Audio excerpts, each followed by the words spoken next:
Good day, gentlemen. I've been with my girl for over 5.5 years, and we've built an extremely fulfilling, deep, adventurous, and secure relationship together. But it wasn't always like that. I had to learn a lot, and I want to share with you 5 maybe unconventional lessons that no marriage counselor or therapist will ever give you. Because to be honest with you, besides my businesses, relationships are the thing that I spent the most time and effort learning about over the last, over half a decade. We'll get right into this. Lesson number 1. Adventure in the bedroom comes from adventure outside the bedroom. So many men have a dull and unexciting sex life and they complain about it. What they don't realize is, have you ever thought that maybe watching TV with your girl at night, or you both staring at your phone while you have dinner, maybe that wouldn't lead to an adventurous sex life where both of you are excited to have this wild lovemaking together? If you've never thought of that, then you think about it now, because that is exactly the case. And most men, they don't make their woman their lover, but their chore buddy. Oh, we do the household together and we do this and we do this. It's literally just, we do chores. We help each other out here and there. But there's no passion, no love, no excitement in there. And the day-to-day life together is completely boring. And this goes further than not watching TV or not staring at your phone while you have dinner. This goes way further. Me and my girl, we go on hikes together. We do mountain biking. We go climbing together. We do cliff jumping together. We go skiing together. Do ski tours in the mountains, right? Walking with your skis up the mountain, right? All that kind of stuff. We do acro yoga together. We do, we go to the lake and go swimming. And even just a random walk on a random rainy Tuesday afternoon is better than sitting at home and staring at a screen together. That's no excitement at all. And unfortunately, so many couples now do that. Now, it is a bit difficult often to get your girl motivated to do that. But at the end of the day, you have to learn how to do it. Because, let's be honest, do you really want to just watch TV? Are you really that tired and that boring and that dull that you just want to watch TV with her, or just want to stare at your phone, or just want to watch a movie? Because I want to have an adventurous life, even outside the bedroom with my girl. I want to have that exciting, adventurous relationship with her. And I know you do too. And on top of that, did you ever have the thought that if your woman can't really trust you sexually, right? She doesn't maybe open to you sexually. Maybe she's too tired or something like that, right? And she, not really in the mood today. She doesn't trust you sexually. She doesn't trust your sexual lead once you make a move, right? Did you ever think that maybe came from because the only way that you lead her in your day-to-day life is leading her through the aisles in a supermarket or through traffic? You don't lead her up a mountain. You don't lead her when she's maybe on the edge of a cliff and she wants to jump off that cliff in the water, right? And she's a bit afraid, and you can help her get over that fear and do the thing that will then lead to bliss, right? Because cliff jumping is very fun. That's the thing, man. You only lead her to monotonous, boring stuff, not to exciting stuff that fills her soul. Spend time with her where you both are intensely present. And nature is the best hack for that. I'll be very honest with you. And if you need to drive 2 hours to get to some mountain, I'm very privileged. I have the mountains right here. But if you have to drive 2 hours to get to some mountain or some lake or whatever it might be, then do it. That's the least effort you can put into your relationship, and that will pay off. The ROI, return on investment on that 2-hour drive, will be fucking massive for you if you do it regularly and if you do it well. Nature is a hack because nature makes us, there's no way that you can't be fully present on the top of a mountain. When you've hiked for an hour, 1.5 hours, 3 hours up a mountain, and you stand on top of that mountain, you notice how small you really are. There's no way that you're not present. There's no way that you're still thinking about your work tasks or some random meaningless thing that you still have to do, some chore. And the same thing is true for her. And that's where you really connect deeply. And that translates to the bedroom. I've seen this with countless of my clients. That translates to a more wild lovemaking together. Point number 2. A good woman wants security and safety. No childish games. If you're the kind of man who still has to play games of, I saw her text, but I won't text back because, in 3 hours she might then be more attracted to me if I only text back in 3 hours because it makes me look busy. If you're that kind of man, well, then honestly, you don't deserve a relationship. I'll be very honest with you. And I get that. You might be anxious. I was very anxiously attached to my girl in the past. Not anymore. Worked through that. But in the past, very anxiously attached. And I did stuff like this because I was so anxious. But you need to get over that fear. Because at the end of the day, man, not just do you need to get over that fear, but you need to become a man who actually has something going for himself in his life. You need to have a mission. You need to have something where you don't check your phone for 8 hours. You need to have those things. You need to have some priority where you're like, I can't check my phone first thing in the morning. I simply can't do that. Because for me, if I check my phone first thing in the morning, my focus is immediately gone, and I'm not as good at filming these videos anymore, because my focus is somewhere different now. But if I only concentrate on this video right now and I don't check my phone before, then I'm here. And my girl knows that, and she knows that I won't text her back, maybe for the whole day. Yesterday, I literally didn't text her from like 11 a.m. to 8 p.m. because I was doing stuff the whole day, and that's okay. But if you still play these games of not texting back or of this push-pull, that kind of stuff, if you do this in your relationship, well, then you're fucking immature, man. And a good woman will not be attracted to that. The red pill man children, the pickup artists, right? They use these techniques on anxious women who want that validation, right? And who they make those women go through heaven and hell 3 times a day because so many emotions, and then these emotions connect them with the man. Well, you're already connected with your woman. You don't need to do that stuff anymore. And also, you shouldn't try to make your woman anxious. If she is a more anxious person, man, then you're literally torturing her by doing that. Yes, she thinks about you all day, but do you really want her to think about you all day? Because I've been, like I said, extremely anxious in the past, and it definitely destroyed my workflow. It destroyed my focus. It destroyed my sleep. I couldn't fall asleep at night sometimes. Couldn't focus on my work for hours because I was anxious. My girl gave me no reasons for that. She did everything way better than every girl ever did for me, but I still had these things where just the way I was raised, my childhood, right, affected me. And had to work through that stuff. It was easier than I thought once I knew what I was doing.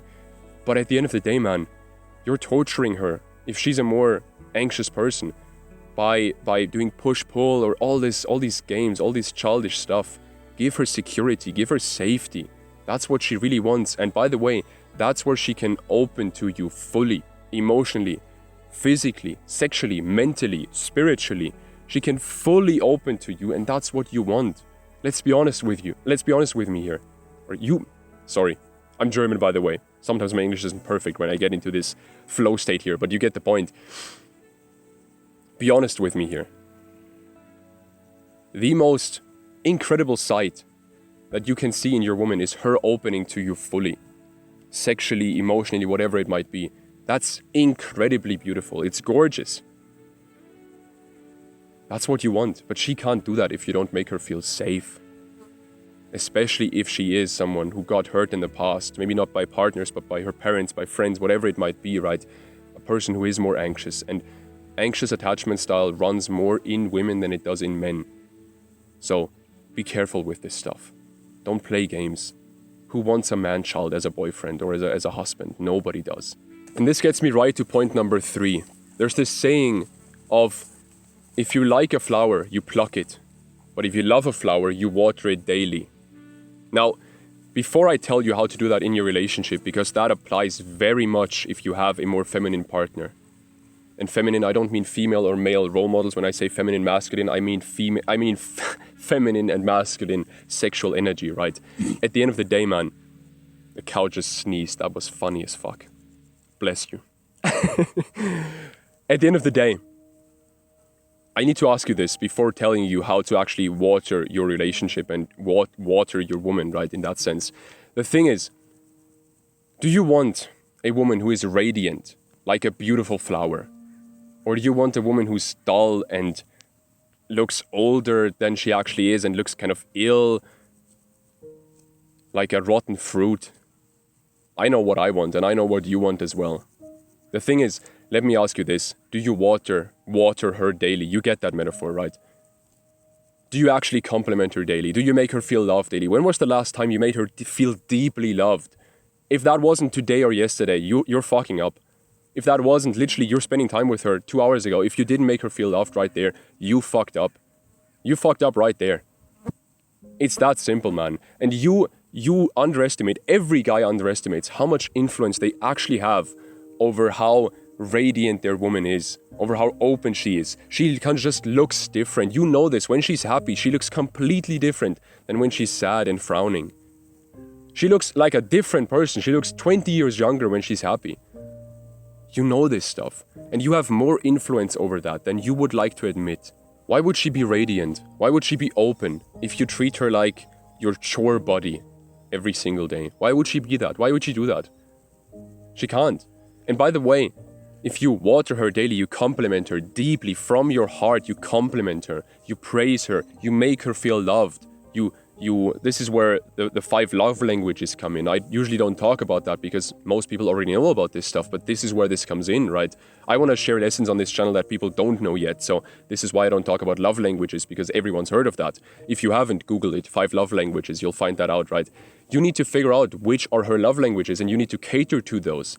At the end of the day, man, you need to really, really learn how to make her feel deeply loved, because then she will become that radiant, gorgeous flower that just radiates energy, radiates life force, and attracts you and makes you feel, makes you feel a bit tingly, right? That's what you want. And that's what you want for her as well, because you see her being so happy and so almost childlike, just happy, just radiant. That's what you want for her. Let's be honest here. And the thing is, man, even if you water a flower every single day, she might not bloom every single day. And that's the same for your girl. She might not bloom every single day, even though you compliment her and you water her every single day and you make her feel loved every single day. But then taking that water and the sunshine away will only make the situation worse. If that flower doesn't bloom, you have to continue giving her sunlight, continue giving her water until she blooms again. And that's the same thing with your woman. Sometimes you need to just have a bit of patience, have a bit of perseverance, and just push through that phase where she's maybe not as happy for a few hours, few days, maybe even few weeks. Continue giving her water, continue giving her that metaphorical sunshine. And then she will eventually open again and bloom again and have that radiant energy again that you find so attractive. Now, by the way, if you really want to take your ability to make her feel deeply loved and therefore take your relationship to a higher level, then you can always apply for a discovery call with me. In this call, we can discuss your relationship and discuss what's holding you back from reaching the relationship that you actually want with her, and we can see whether you're a good fit for the program that I'm offering right now. So if that sounds interesting to you, there's a link in the description. Click that right now and apply for a call with me. Point number 4 sounds kind of surface level, but trust me, it goes deep. This point is, stop buying her stuff. And like I said, this goes deeper. First of all, stop buying her stuff because everyone can do that for her. And also, other people have more money than you. I don't care who you are. If you're not Elon Musk or some Saudi Arabian prince, people have more money than you. Other people can buy her more stuff. What other people can't do is what you can authentically do. You have authentic gifts that you can give to her. Use those. Use those unfair advantages that you have over other men. Use those for your relationship. And again, this really is about getting to know her deeply, finding out what she deeply wants, not female psychology or something, but figuring out what she deeply, her specifically, deeply wants. There's this example that I find very interesting of the very young and very successful entrepreneur, Iman Gadzhi. He's worth around 100 million at 24, so incredibly successful in that area of his life, right? He's very well known on YouTube as well, and he always buys his mother handbags, right, or some material gifts. And every time he shows that on YouTube, you can just see his mother, like, she appreciates it. She's grateful for it. But what she actually just wants with him is time. She just wants more time with her son. And the same thing is true for most women in relationships. They don't want material things. Sure, there are women who feel very loved by getting gifts, right? But even then, a material gift that you just buy with money, well, how much effort is that really? If you're making a lot of money, buying some random bag, well, let's be honest, it's not really a heartfelt gift. So really get to know her deeply, understand her specific needs deeply, and then fulfill those needs. That again helps with opening her up and making her feel more loved, making her become more radiant. And just realize, if you're doing something that's easy for you to do, every other man can do that as well and can do it better than you. Most likely, if they put in a little more effort. Buying her some random dinner or some random thing. Well, dinner is actually a different thing because you're present with her there. You do spend time with her there. But buying her some, I don't know, car or some random bag, like handbag or something. Everyone can do that. You're not special if you do that. Sorry to break this to you, but you're not special if you do that. Really get to know your girl's needs deeply. My girl, she grew up in a kind of wealthy family. And so for her, some fancy restaurant or some fancy holiday, that's normal. Fancy hotel, that's normal for her. What she really wants is to spend time with me. She wants to go on hikes with me. She wants to cook and eat good food with me. She wants to cuddle with me. She wants to go on adventures with me. That's what makes her feel deeply loved. And I had to learn that about her. And, well, good thing is we both like the same things there. So that works. But at the end of the day, man, you need to find your unfair advantage. This is a term that people often use in entrepreneurship, right?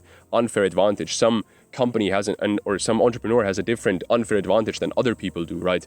And use those to your advantage. Use those things that you have been given or that you have learned. Use those to your advantage and find the connection point between her needs and your unfair advantages, because I guarantee you there are a lot of these cutting points or these points where these two align, right? Find those points and leverage them. I mean that, leverage them. Like, I'm using entrepreneurial terms here, but you get the point. Leverage that. Point number 5 is the most important point in this whole video. I always keep the most important point till the end of these videos because I only want people who actually truly want to make a change. I only want those to get the most important lessons. So point number 5 is, luck doesn't exist. Everything is cause and effect. What that means in the end is, people, men, who have a great relationship, where they make their woman feel deeply loved and where their woman deeply respects them and trusts their direction, trusts their lead, and they have amazing sex and they have adventures and they have a fun relationship that is very secure and they both are able to work through challenges together. That's not an accident. They didn't get lucky. These men are just better partners than you are. It's that simple. Sorry to break it to you again. I said this was a harsh video, like in the title. Brutally honest. This is brutally honest. They're just better partners than you. The thing is, I was not that guy, but now I am. You can become that person because if everything is cause and effect, then that means if we do the right actions, the cause, we will get the effect that we want. We will get the outcome that we want. Cause and effect. It's that simple. Now I need to mention something here that is very funny to me, to be very honest with you. And that is the fact that sometimes, not often, but sometimes men leave comments on my videos saying something like, but women also need to do their part. No shit, Sherlock. Of course your woman also needs to do her part. But I'm not talking to your woman right now, I'm talking to you. And funnily enough, when I would tell you, right, if I would tell you, your woman also has to do her part, well then you wouldn't change anything. You wouldn't take responsibility. You'd say, yeah, damn right she has to, or some men would say that. Most men wouldn't, but some men would say, yeah, damn right she has to do her part. And that takes away all control from yourself. As soon as you blame someone else for your problems or for your situation, and you don't take full accountability and full responsibility for your situation, as soon as you do that, you give away all control. Because if you tell your girl you need to change, then well, can you force her to change? No, you can't. At the end of the day, it might not be your fault that you are in this situation right now, because cause and effect, and sometimes we don't have control over the cause, right? We were younger, whatever might have happened, right? You might not be in this situation. This might not be your fault that you are in this situation, but it is your responsibility to get out of this situation. You have to take full accountability for where you're at, full responsibility for where you're going to be in the future. And not just that, but the funny thing is, all these men who comment, but my woman also needs to do her part, those men are always the men. Now the cow is literally taking a dump right next to me. Thanks, man. These men who say stuff like this, they're always with a woman who just doesn't change. They're always with a woman who just isn't that woman. They didn't get lucky. Always. I wonder why that is. I truly wonder why that is. Now the thing is this, I know you're not that kind of man because you're still watching this video. I know that you're the kind of man who wants to take responsibility, who maybe is already taking responsibility, or who wants to become that man who can take full responsibility and actually change his life and actually control the cause and effect momentum, right? The thing is this, man, you feel all accomplished right now because you watched a 20-minute video of a guy telling you a bunch of interesting lessons. You feel all accomplished right now. You feel great. Let me tell you this though. You haven't changed anything yet. Your relationship isn't better yet. You feel accomplished, but your situation hasn't changed, and you know it. And on top of that, in many situations, you might not know what to do in your relationship. And you might even know what to do, but you might not have the courage and the confidence to then actually do it. If that's you, but you want to take your relationship to a higher level, you want to really take this relationship deeper, then please stop sitting around and apply for a discovery call with me, because you know that I can help you. Otherwise, you wouldn't still be watching this video. In this call, we can discuss your relationship and we can discuss what's actually holding you back from really taking it to that higher level. My chair is breaking. And we can see whether you're a good fit for the program that I'm offering right now. So that first call is completely free. If you're interested, apply for that call right now. Link in description. Do that right now. Stop sitting around. Start taking action. I'm excited to talk to you. I'm excited to help you massively improve yourself and your relationship. Apply for that call right now. I'll talk to you soon. There's 3 very curious cows watching me. Let me quickly show you this. Number 1, number 2, and number 3. Nice.